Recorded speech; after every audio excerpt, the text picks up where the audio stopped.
এখানে শুধু শিক্ষিত ছাত্ররা আর আমাদের মতো রাজনীতিবিদরা এই আন্দোলন করে নাই, জীবন দেয় নাই।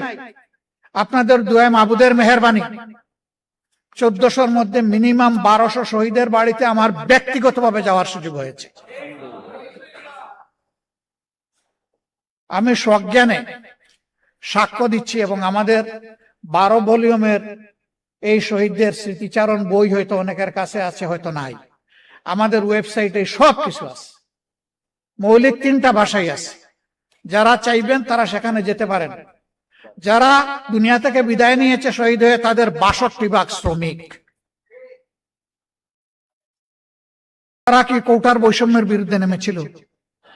কোটার বৈষম্যের বিরুদ্ধে নেমেছিল আমাদের যুব সমাজ, ছাত্র সমাজ। তারা নেমেছিল ফ্যাসিবাদের বিরুদ্ধে। তারা নেমেছিল একটা পরিবর্তনের আকাঙ্ক্ষা নিয়ে। তারা গুণে ধরা রাজনীতির হাত বদলের জন্য জীবন দিতে রাস্তায় নামে নাই।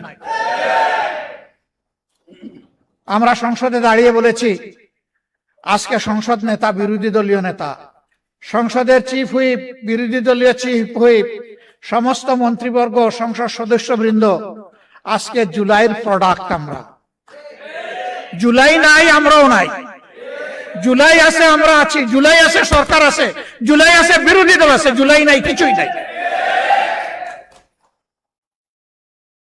এই জুলাইয়ের বিপক্ষে অবস্থান নিয়ে সরকার পার পাবে না ইনশাআল্লাহ।